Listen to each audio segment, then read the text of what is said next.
এইদিকে 10 সেন্টিমিটার, এদিকে 20 সেন্টিমিটার। এখন ব্যাংক বানিয়ে দেখাবে কে? প্রজয়। হ্যাঁ, বানাও, তুমি স্টার্ট করো। তোমার মনোযোগ দিয়ে দেখো কিভাবে বানায়। প্রথমে এইভাবে ভাঁজ দিলে একটা আছে, আবার এইভাবে ভাঁজ দেওয়া হলো, আবার এইভাবে ভাঁজ দেওয়া আছে। ভালো করে দেখতে হবে, বোঝা যাবে না। অনেকবার ভাঁজ দিতে, ও পাশে যেমন ভাঁজ হয়েছে, গুণ গুণ হয়েছে না পাশে, এই পাশেও গুণ।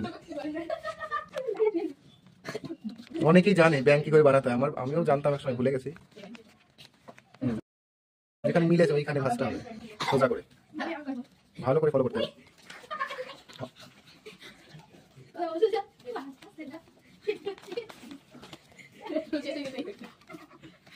ভালো করে দেখবে, ভয় পায় না কেউ।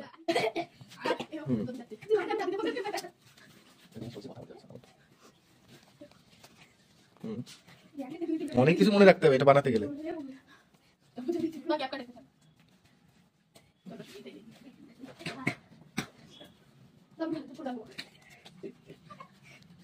উল্টে দিয়ে আবার এই পাশ থেকে। আরে ধৈর্য ধর, ধৈর্য ধর।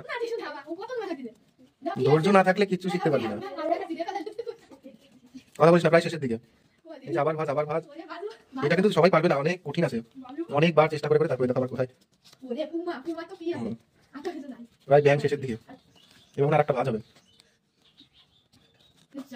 ভালো করে ভিতরে দিয়ে দিতে হবে। এই যে লাফাবে, স্প্রিং এর মতো হবে না? সোজা হলো, ভালো করে চাপ দিতে হবে।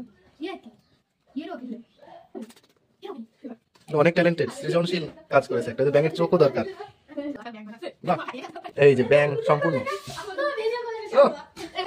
এই দেখো, এই উল্টে গেল কিন্তু ব্যাঙ।